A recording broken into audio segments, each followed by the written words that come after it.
धो लीजिए। आपकी कोई कामना है, आपका कोई भाव है, आपके हृदय की कोई बात है जो बहुत दिनों से लगे हुए हो, और बाबा हो सकता है कि किसी कारणवश पूर्ण ना हो रहा हो। कई लोग कह भी देते हैं गुरुदेव, कोई कोई कहते हैं, अब जैसे आज कोई कह रही थी बच्ची की मैंने शिव महापुराण में पशुपति व्रत सुना और उसको करा, उसका लाभ मुझे मिला।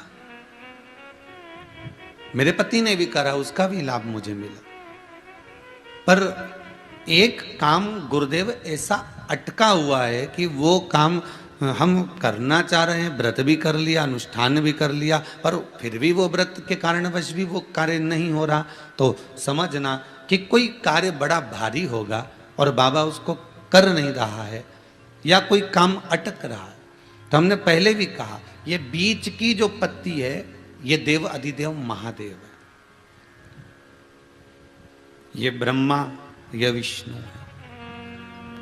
इन दोनों पत्ती के मिलन से लेकर इस पत्ती के बीच की जो डंडी है, ये नीचे की डंडी का वर्णन नहीं कर रहे हैं, इन दोनों पत्तियों के बीच में जो डंडी है बची हुई, जो तीनों के बीच में एक डंडी का जो भाव है, ये माता जगत जननी जगदम्बा माता पार्वती है। इस डंडी के नीचे का जितना भाग है ये 33 कोटि देवताओं को दर्शाता है। बेलपत्री के नीचे पिछले वर्ष की श्रावण की कथा यदि आप निकालेंगे और उसको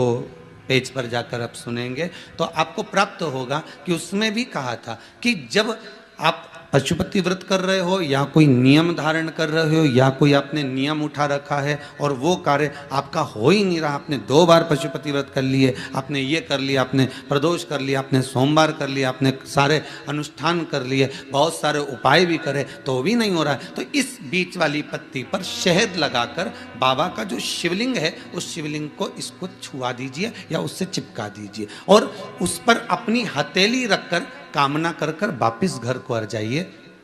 बाबा आपकी वो मुराद शीघ्र 3 महीने के अंदर पूरा कर ही देता है, ये पक्का।